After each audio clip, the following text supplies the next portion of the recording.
Hello everyone. आज हम chapter western art में 14 चैप्टर कवर करेंगे। पहला जो चैप्टर था यूरोपियन प्रागैतिहासिक कला हमने कंप्लीट कर लिया है।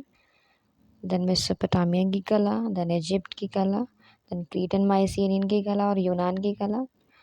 टुडे आज हम करेंगे फिफ्थ चैप्टर है मध्ययुगीन की कला, मेडिवल आर्ट, जो प्रारंभिक ईसाई, बाइजेंटाइन, रोमनस्क तथा गोथिक कला, इसको पढ़ेंगे। सो हमारा फर्स्ट पॉइंट है प्राचीन यूनानी रोमन भावना प्राचीन सभ्यता के साथ ही धीरे धीरे लुप्त होने लगी थी और पूर्वी देशों के धार्मिक विश्वास उसका स्थान लेने लगे थे। यहाँ पे प्राचीन विचारधारा में जहाँ मानव और ईश्वर का संबंध तर्क पर आधारित करने का प्रयत्न किया था, वहीं पूर्वी धर्मों में श्रद्धा और विश्वास के आधार पर सांसारिक बंधनों से मुक्ति का मार्ग खोजा था।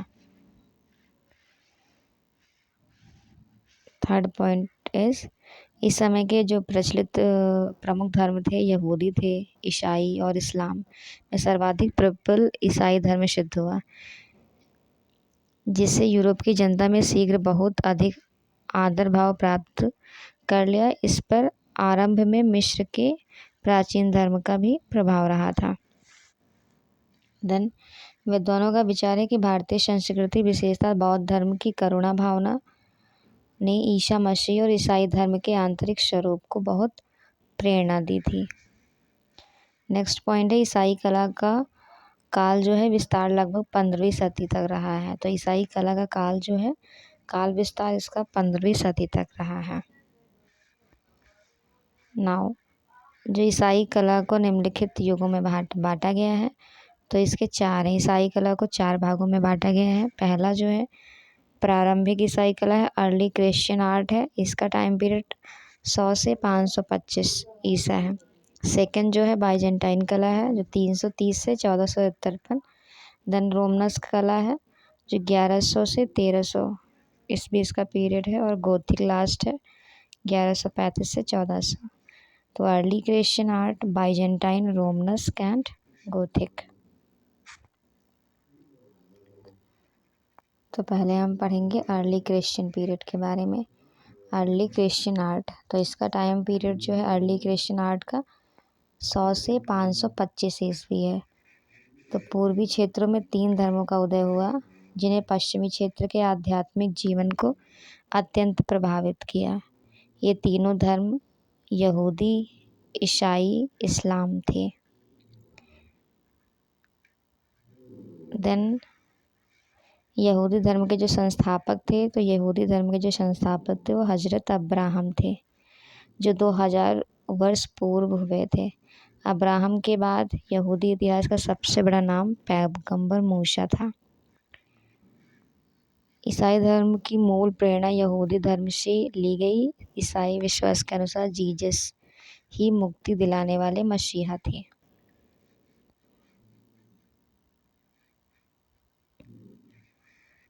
देन ईसा मसीह विच मीन्स जीसस क्राइस्ट का जन्म जो है वो 4 ईसा पूर्व में हुआ था।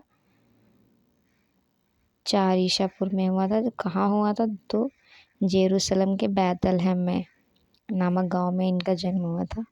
ईसा मसीह का जन्म 4 ईसा पूर्व में हुआ था और बैथलेहम जेरूशलम में हुआ था। बाइबल के अनुसार ईसा की जो माता का नाम था वो मैरी था, मरियम, जो गलीलिया प्रांत के नाजरत गांव की रहने वाली थी। ईसा के पिता का नाम था यूसुफ।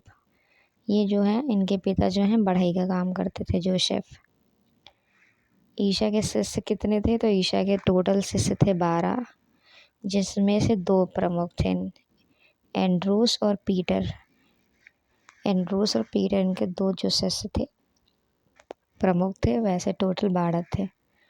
तो ईसा मसीह का जेरूशलम में 30 या 33 ईस्वी में इनको सूली पे चढ़ा दिया गया था। और ईसा मसीह को चर्च कहा जाता है। ईसा मसीह मंदिर जो है उसको चर्च कहते हैं। इनका जो सबसे पवित्र चिन्ह होता है क्रॉस होता है। ईसा मसीह का जन्म कब मनाया जाता है? तो इनका जो जन्म है 25 दिसंबर क्रिसमस डे के उपलक्ष्य में मनाया जाता है ईसा मसीह का जन्म। और ईसा मसीह की जो मृत्यु है, ईसा मसीह को सूली पर चढ़ाने के कारण हुई मृत्यु के उपलक्ष्य में गुड फ्राइडे मनाते हैं। ईसा मसीह का धर्म सबसे ईसाई धर्म का जो सबसे पवित्र ग्रंथ है उसको क्या कहते हैं? बाइबल। और इसकी रचना किस भाषा में हुई? तो हिब्रू भाषा में लिखी गई थी। और इस भाषा में विभिन्न व्यक्तियों द्वारा 1400 ईसा पूर्व से 100 ईस्वी के बीच हुई है। बाइबल के 2 भाग हैं, ओल्ड टेस्टामेंट और न्यू टेस्टामेंट। तो ओल्ड टेस्टामेंट में क्या है? यहूदियों का इतिहास का वर्णन है ओल्ड टेस्टामेंट में, और न्यू टेस्टामेंट में ईसा मसीह के उपदेश एवं जीवन का विवरण है। बाइबल कुल मिलाकर 72 ग्रंथों का संकलन है, जिसमें 45 ओल्ड टेस्टामेंट तथा 27 जो है न्यू टेस्टामेंट में संकलित है। उसके बाद ईसाई धर्म के सर्वप्रथम चित्र रोम, इटली भूमिगत समाधि गुफाओं कैटाकॉम्ब की भित्ति पर मिलते हैं। तो ईसाई धर्म के जो सर्वप्रथम चित्र है वो कैटाकॉम्ब पे मिलते हैं, भूमिगत समाधि गुफाओं की भित्ति पर मिलते हैं। और भूमिगत समाधि गुफाओं फ्रेस्को ब्यूनो पद्धति में है। तो ये जो कैटाकॉम्ब है ये फ्रेस्को ब्यूनो पद्धति में है। और प्रारंभिक ईसाई कला ईस्वी की प्रथम 6 शताब्दियों की कला है, 100 से 525। इसमें ईसाई विषयों के चित्र नहीं है, यदा कदा पारलौकिक जीवन की कल्पना कर ली गई है। नेक्स्ट है जो इम्पोर्टेंट है, इस कला में प्रायः प्रतीकात्मक चित्र हैं। तो कैसे हैं? प्रतीकात्मक चित्र हैं, जैसे मछली को सिंबलाइज किया गया है ईसा के प्रारंभिक प्रतीकों में से एक। उसके बाद रोटियों से भरी टोकरी जो है ईसा के शरीर का प्रतीक है, रोटियों से भरी टोकरी ईसा के शरीर का प्रतीक है। उसके बाद अंगूर की बेल, तो अंगूर की मदिरा ईसा के रक्त का प्रतीक है। आफ्टर द नेक्स्ट पॉइंट है ईसा शैली के सर्वाधिक प्राचीन समाधि भित्ति चित्र दोमितिला रोम से प्राप्त है। तो इस शैली के सर्वाधिक प्राचीन समाधि भित्ति चित्र रोम से प्राप्त हुए हैं। आफ्टर द रोम में प्राइसिल्ला के समाधि गृह से वर्जिन मेरी ये शिशु ईसा का सबसे प्राचीन चित्र उपलब्ध है। रोम में निर्मित सांता मारिया माग्योर में मरिकुट्टुम विधि से चित्र बने हैं। यहाँ रोम का जो प्रथम चर्च है वो वर्जिन मैरी को समर्पित है।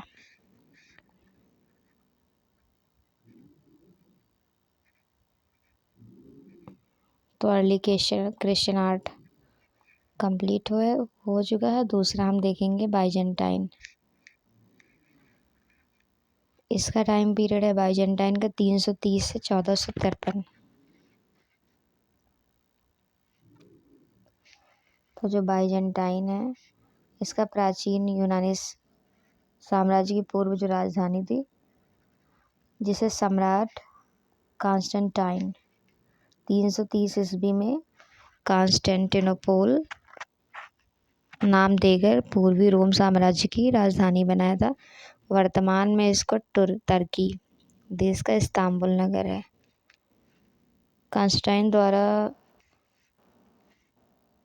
कॉन्स्टेंटाइन द्वारा ईसाई धर्म को राज्य घोषित करने के पश्चात बाइजेंटाइन ईसाई धर्म कला का प्रमुख केंद्र बन गया। क्योंकि इस कला का प्रमुख केंद्र बाइजेंटाइन था, इसलिए इसको बाइजेंटाइन कला के नाम से जाना जाता है। और यह जो शैली है ये 330 से 1453 के मध्य प्रचलित रही थी। उसके बाद मोस्ट इम्पॉर्टेंट जो टॉपिक है ये पॉइंट, बाइजेंटाइन कला की प्रमुख जो विशेषता है वो, बाइजेंटाइन की कला की जो प्रमुख विशेषता है वो मणिकुट्टम चित्र है, मोज़ैक। इस कला का रूप जितना मणिकुट्टम चित्रों में उभरा है उतना अन्य पद्धतियों में नहीं उभरा है। तो इसकी जो प्रमुख विशेषता है बाइजेंटाइन कला की वो मणिकुट्टम चित्र है, मोज़ैक है। नेक्स्ट पॉइंट है जो मणिकुट्टम वेदिक के सबसे पुराने उदाहरण कहाँ से प्राप्त होते हैं, तो रोमन शैली में पोम्पई नगर के छोटे छोटे आलों में मिलते हैं। तो ये इम्पोर्टेंट है, मणिकुट्टम वेदिक के सबसे पुराने उदाहरण कहाँ से मिलते हैं, तो रोमन शैली में पोम्पई नगर के छोटे छोटे आलों में मिलते हैं, जिसमें रंगीन संगमरमर के टुकड़ों का प्रयोग किया गया था। किंतु बाइजेंटाइन कलाकारों ने अपने रुचि के अनुसार बाद में रंगीन संगमरमर के टुकड़ों के साथ साथ रंगीन शीशों के टुकड़ों का भी प्रयोग किया। कास्ट तल पर मोम की पतली सतह में इन रंगीन पत्थरों तथा शीशों के छोटे छोटे टुकड़ों जमाकर चित्र बनाए गए हैं। तो संगमरमर से भी और शीशे से भी। बाइजेंटाइन कला मूलतः धार्मिक तत्वों को लेकर ही आगे बढ़ी। तो किन तत्वों को लेकर आगे बढ़ी, धार्मिक तत्वों को लेकर। यह कला जितनी पूर्वी देशों व सभ्यताओं के निकट रही उतना रोमन या यूनानी कलाओं की नहीं। इस कारण इस शैली को ईसाई धर्म से संबंधित पूर्वी शैली कहा जाता है। सम्राट कॉन्स्टेंटाइन के शासनकाल में कॉन्स्टेंटिनोपल की राजधानी बनने के साथ ही बाइजेंटाइन कला का उद्भव हुआ। आफ्टर देन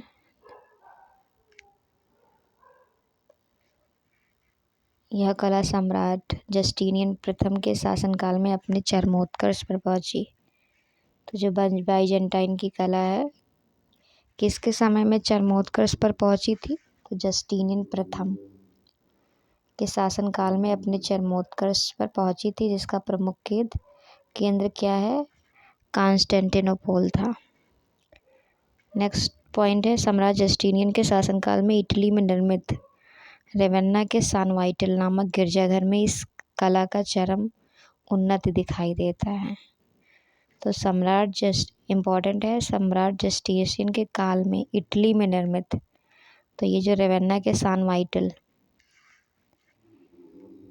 जो गिरजाघर है, सान वाइटल गिरजाघर है, कहाँ है, तो इटली में है। इस कला का चरम जो उन्नति दिखाई देता है बाइजेंटाइन का। 526 से 547 के ईस्वी के मध्य यह गिरजाघर अष्टभुजी है, जिसमें खिड़कियां, गुंबद, अर्धगुंबद इत्यादि सभी को मणिकुट्टम चित्रों से अलंकृत किया गया है। उसके बाद बाइजेंटाइन कला में पीले रंग का बहुलता से प्रयोग किया गया है। ये भी क्वेश्चन पूछा जा चुका है। बाइजेंटाइन कला में पीले रंग का बहुलता से प्रयोग किया गया है। इस कला में पीला रंग स्वर्ग का प्रतीक है। तो पीला रंग किस चीज़ का प्रतीक है, तो स्वर्ग का प्रतीक है। नेक्स्ट पॉइंट है, बाइजेंटाइन कला में लगभग 100 वर्ष का समय ऐसा आया जब आकृति चित्र निषेध कर दिया गया था। और इस संकटपूर्ण युग का आरंभ सम्राट लियो तृतीय के समय हुआ था। तो किसके समय हुआ था, लियो तृतीय के समय हुआ था, जबकि 726 ईस्वी में उसने कस्तुंतनिया बाइजेंटाइन के राजमहल के मुख्य द्वार पर लगी ईसा की प्रतिमा को हटाकर उसके स्थान पर क्रॉस खड़ा करवा दिया था। नीचे लिखवा दिया था कि सम्राट ईसा की ऐसी प्रतिमा नहीं देख सकता जो ना बोल सकती है ना ही सांस ले सकती है। देन आगे चलकर जस्ट अ मिनट, आगे चलकर थियोफिलस की पत्नी थियोडोरा ने अपने पुत्र व साम्राज्य के उत्तराधिकारी माइकल तृतीय की संरक्षिका के रूप में मुख्य द्वार पर ईसा की प्रतिमा पुनः स्थापित करवाई और आकृति चित्रण पुनः आरंभ किया। तो जो थियोफिलस की पत्नी है थियोडोरा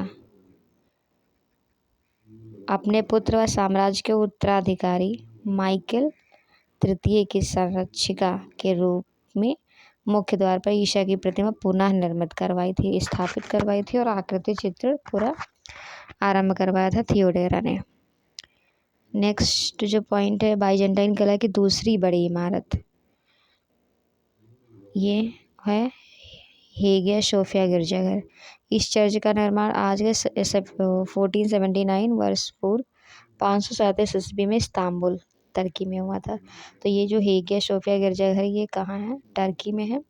और बाइजेंटाइन कला की दूसरी बड़ी इमारत है हेगिया सोफिया। और पहली जो है अभी हमने पढ़ा था, जिसमें हम इसमें रेवन्ना जो है सान वाइटल, ये कहाँ है? इटली में है। तो पहली बिल्डिंग ये है जिसमें चरमोन्नति पे था, जो कि इटली में है, रेवन्ना के सान वाइटल गिरजाघर में मिलता है, जो कि इटली में है। और दूसरी जो है हेगिया सोफिया, जो टर्की में स्थित है। तो इम्पॉर्टेंट है ये दोनों। नेक्स्ट है बाइजेंटाइन कला के एक अन्य उत्कृष्ट उदाहरण है। तो तीसरा जो उदाहरण मिलता है वो सेंट बसील का गिरजाघर है, जो मॉस्को रूस में स्थित है। तो सान वाइटल जो है वो इटली में है, हेगिया सोफिया सेकंड बिल्डिंग है जो इस्तांबुल में है, टर्की में है। और तीसरा जो है बाइजेंटाइन कला के एक अन्य उत्कृष्ट जो उदाहरण है वो सेंट बसील का गिरजाघर है, जो कि मॉस्को रूस में स्थित है। तो ये तीनों इम्पोर्टेंट है। देन रोमनस्क शैली, इसका टाइम पीरियड है 1100 से 1300 ईस्वी। तो रोमनस्क कला प्रधानतः 11वीं तथा 12वीं सदी में फ्रांस में फली फूली। तो इम्पोर्टेंट है। तो रोमनस्क जो शैली है कहाँ फली फूली? तो ये फ्रांस में फली फूली है। और 11वीं टाइम पीरियड 1100 से 1300, इसमें 11वीं तथा 12वीं सदी में फ्रांस में फली फूली, किंतु कुछ क्षेत्रों में यह 13वीं सदी में भी प्रचलित रही। अर्थात यह शैली 1100 से 1300 ईस्वी के मध्य प्रचलित रही। आफ्टर देन रोमन साम्राज्य के पतन के पश्चात तथा गोथिक शैली के उद्भव के पूर्व के संक्रमण काल की कला को रोमनस्क कला कहते हैं। तो रोमन साम्राज्य के पतन के पश्चात तथा गोथिक शैली के उद्भव के पूर्व के संक्रमण काल की कला को क्या कहते हैं? रोमनस्क कला कहते हैं। इसके जो प्रमुख केंद्र थे फ्रांस, स्पेन, इंग्लैंड थे। देन रोमनस्क कला मूलतः एक धार्मिक कला थी। तो बाइजेंटाइन कला भी धार्मिक कला थी, रोमनस्क कला भी एक धार्मिक कला था। इसमें कला का प्रयोजन सौंदर्य मूलक न होकर उपयोगितावादी था। नेक्स्ट पॉइंट है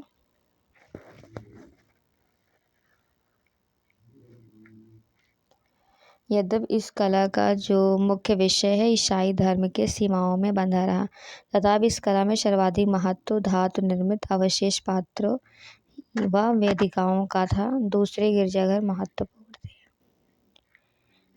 अब हम ये थोड़ा बॉक्स देख लेते हैं जो इम्पोर्टेंट है।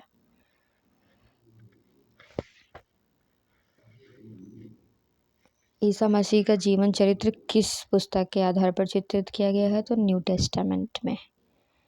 ईसाई प्रार्थना का पूर्ण विकास किस रूप में हुआ? तो क्रॉस आकार का भवन। देन प्रतिमाकृति, आइकन्स का शब्द विशेष रूप से किससे है? तो काष्ठ तथा हाथी दांत पर बने फलकों से है। नेक्स्ट जो है ईसाई प्रार्थना गृहों की वेदी पर कौन सी आकृति अधिकांश स्थापित की जाती है? तो ईसा की सूली।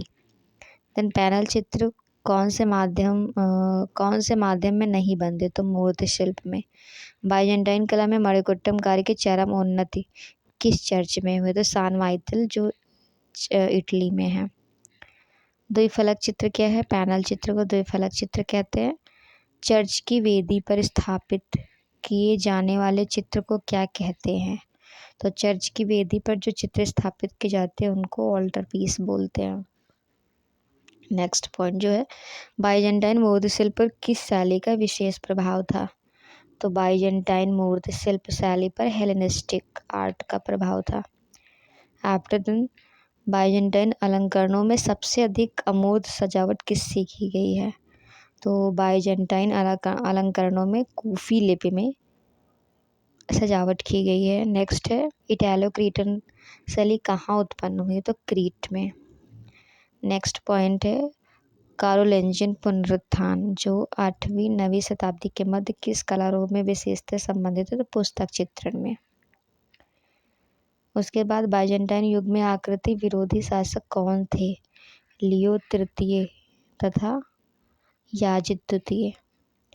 सम्राट जस्टिनियन द्वारा किस चर्च में मरिकुट्टम का कार्य कराया गया था, तो ये सान वाइटल चर्च में करवाया गया था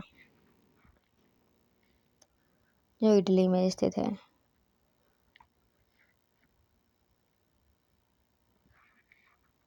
नेक्स्ट पॉइंट है गोथिक।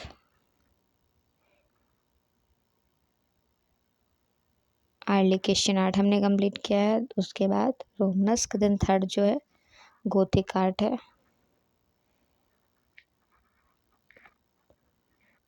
इसका जो टाइम पीरियड है ये 1135 से 1400। तो गोथिक शैली पश्चिमी यूरोपियन कला में 1135 से 1400 के मध्य प्रचलित रही है।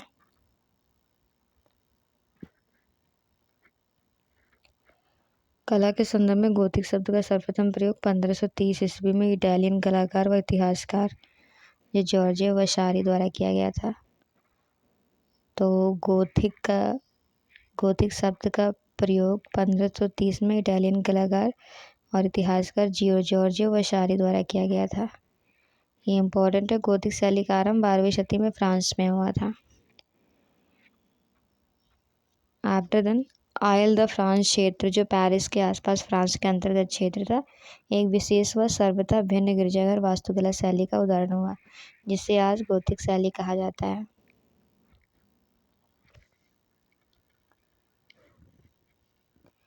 वस्तुतः गोथिक शैली पूर्ववर्ती रोमनस्क कला का ही विकसित रूप है जो मूलतः वास्तुकला शैली है। तो गोथिक जो शैली है कैसी है, वास्तुकला शैली है, इम्पोर्टेंट है। गोथिक वास्तुकला शैली है। गोथिक शैली का प्रथम भवन संत Saint Denis Basilica of Saint Denis का गिरजाघर है। तो गोथिक शैली का प्रथम भवन जो है ये इम्पोर्टेंट है। तो क्या है, बेसिलिका ऑफ सेंट डेनिस, जिसकी स्थापना 1220 में फ्रांस के तत्कालीन शासक एबोट सोजर ने पेरिस में किया था। गोथिक भवनों की ऊंची ऊंची दीवारों के बाहर से सहारा देने के लिए रक्षा पक्ष बनाए गए हैं और इस रक्षा पक्ष को क्या बोलते हैं, फ्लाइंग बटरेस कहा जाता है। ये भी इम्पोर्टेंट है, flying buttress. Just a minute.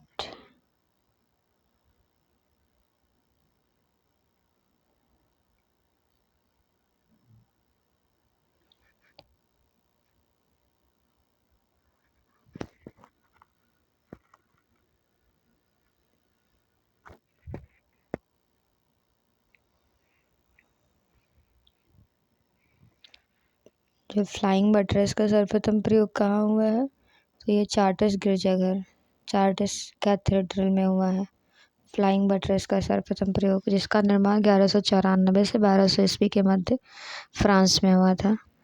Gothic भवनों में विशुद्ध ज्यामितीय आकार की प्रचुरता है। स्तंभ, शीशों तथा मेहराबों इत्यादि के रूप में प्राय रेखाओं व चापों की अनुभूति होती है। नेक्स्ट पॉइंट है नुकीले मेहराबों का इस शैली में इतना प्रयोग हुआ कि नुकीले मेहराबों वाले समस्त भवन ही गोथिक कहे जाने लगे। गोथिक भवनों की जो मुख्य विशेषता है, इम्पोर्टेंट है। तो गोथिक भवनों की जो मुख्य विशेषता है वो रंजित कांच की खिड़कियां तथा दरवाजे हैं। लंबे ऊंचे व प्रकाशवान दरवाजों व खिड़कियों के प्रयोग के कारण शीशे को अधिक महत्व मिला, जिससे गोथिक शैली में विशिष्ट पद्धति रंजित कांच की खिड़कियां स्टेन्ड ग्लास विंडोज का विकास हुआ।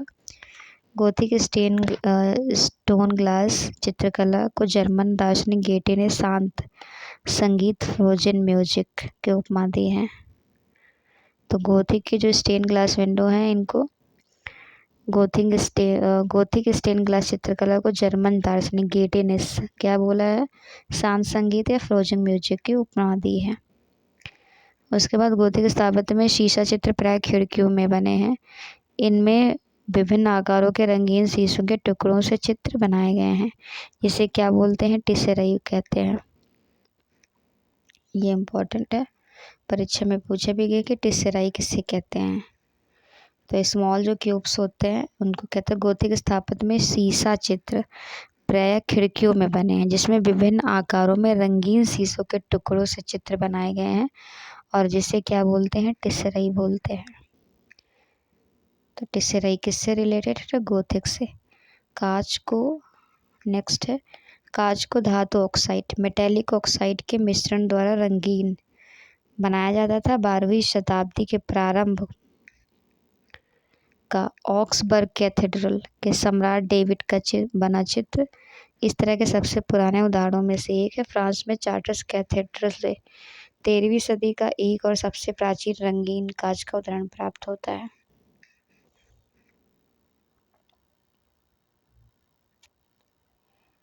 देन ये नुकीली, ऊंची तथा बहुमंजिली रंगीन खिड़कियां ऊंचे गिरजाघरों के अंतराल को बहुरंगी प्रकाश से उत्पन्न अलौकिक वातावरण से भर देती हैं। गोथिक शैली का चरमोत्कर्ष स्वरूप चार्ट्रेस कैथेड्रल में दिखाई देता है और इसका जो निर्माण है 1194 से 1220 के मध्य पेरिस के दक्षिण पश्चिम से लेकर लगभग 80 किलोमीटर दूर फ्रांस के चार्ट्रेस में हुआ था। देन 1979 में यूनेस्को द्वारा चार्ट्रेस के गिरजाघर को विश्व विरासत सूची में शामिल करते हुए इसे गोथिक कला का उच्च विभिन्न तथा उत्कृष्ट कृति कहा। देन पेरिस में स्थित एमियंस कैथेड्रल ऑफ नोट्रे दम तथा रीम्स गिरजाघर 12वीं से 13वीं शताब्दी में गोथिक शैली में निर्मित हुए। गोथिक युग की मूर्तिकला का उच्चतम शास्त्रीय रूप फ्रांस में स्थित रीम्स कैथेड्रल में पाया गया है। इस प्रकार गोथिक शैली आरंभ से उत्तरी फ्रांस की एक स्थानीय शैली थी और 13वीं सदी तक गोथिक शैली अंतर्राष्ट्रीय हो चुकी थी। अंतर्राष्ट्रीय गोथिक शैली का मुख्य जो केंद्र है फ्रांस, जर्मनी, इंग्लैंड, स्पेन तथा इटली था। और गोथिक शैली के प्रमुख चित्रकारों में कौन थे? सिमाबुए हैं, जियोत्तो हैं, आंद्रिया आर्केना, दुच्चियो मार्तेनी तथा एंजर्स। ये जो हैं गोथिक शैली के चित्रकार हैं।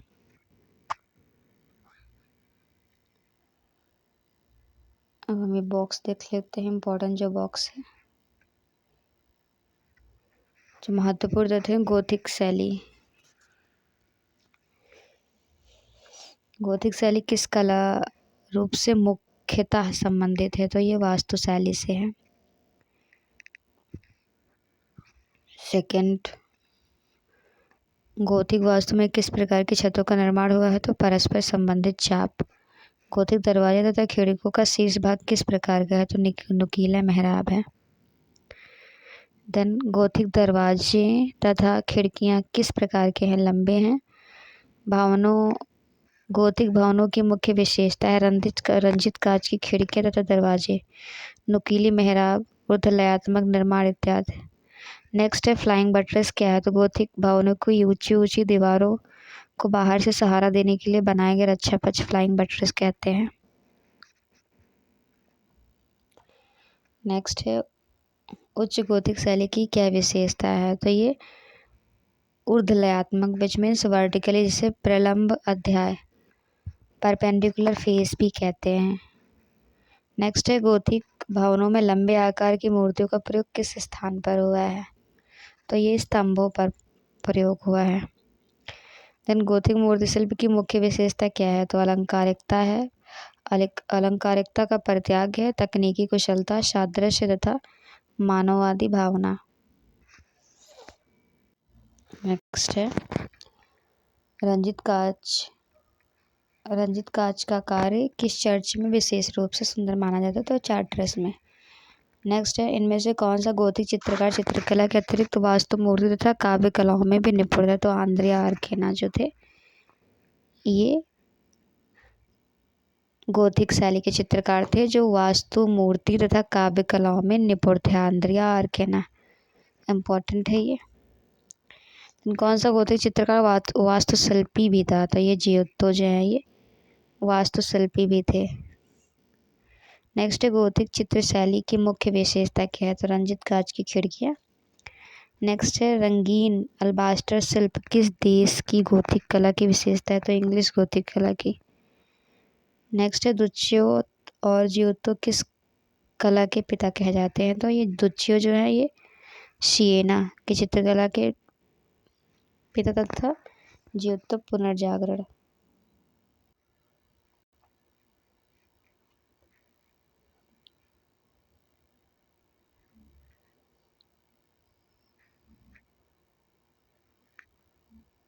नेक्स्ट है, यूरोप की आधुनिक चित्रकला के इतिहास में प्राय सर्वप्रथम इसी का नाम लिया जाता है।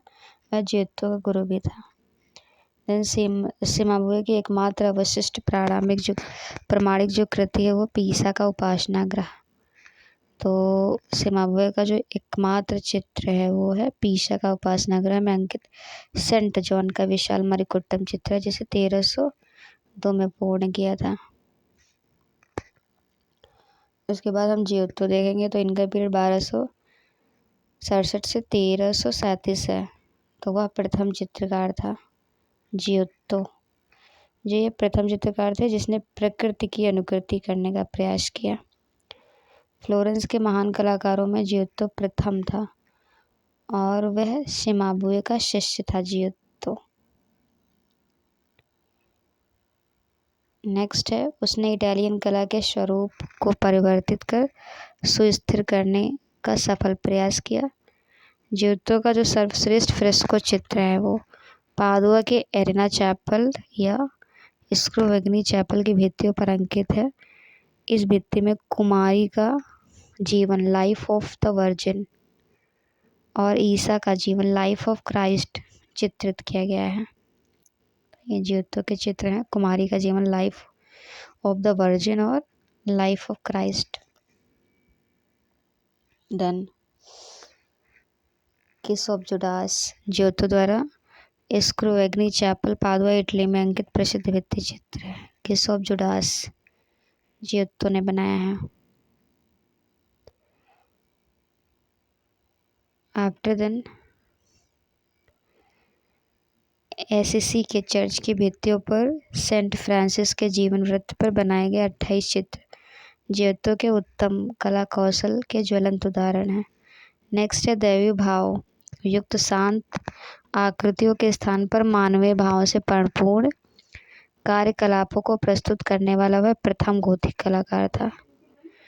नेक्स्ट है, जियोत्तो चित्रकार के साथ प्रसिद्ध भित्ति चित्रकार तथा वास्तुकार था। देन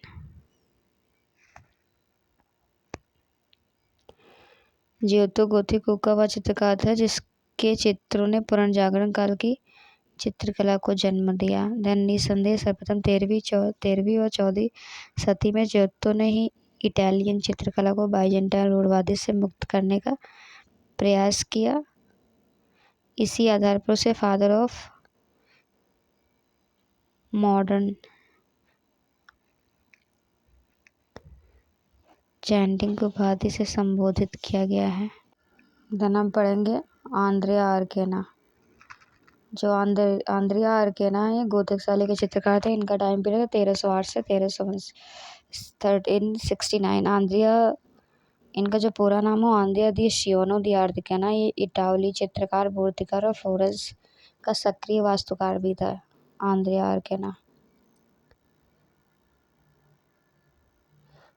और उसने फ्लोरेंस कैथेड्रल में एक सलाहकार के रूप में कार्य किया और जियोत्तो के पश्चात कार्य करने वाला फ्लोरेंस का प्रसिद्ध कलाकार आर्केना था। और जो आर्केना थे जियोत्तो के अनुयायियों में सबसे महत्वपूर्ण थे। और इसका जो चित्र है ये कुमारी का सिंहासनारोहण लंदन की नेशनल गैलरी में संग्रहित है। तो ये इम्पोर्टेंट है, कुमारी का सिंहासनारोहण ये आर्केना ने बनाया है। नेक्स्ट जो कलाकार हैं दुच्चियो हैं, जिनका 1255 से 1318। तो दुच्चियो हैं, ये सिएना का प्रथम इताली चित्रकार था। दुच्चियो द बुओसेग्ना, ये सिएना का प्रथम इताली चित्रकार था।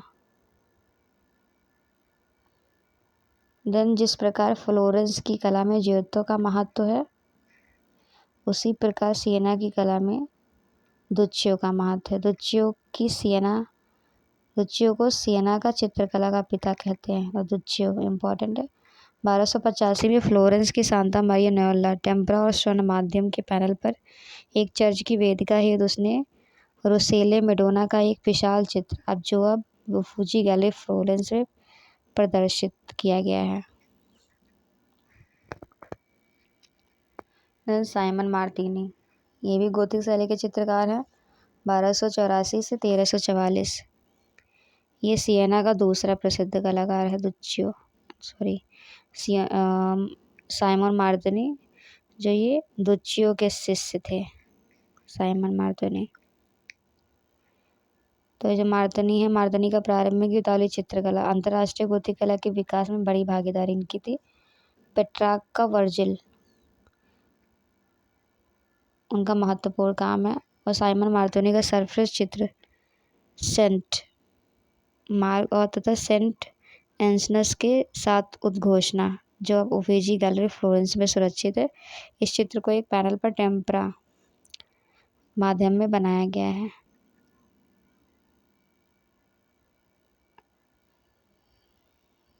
So we have completed this chapter.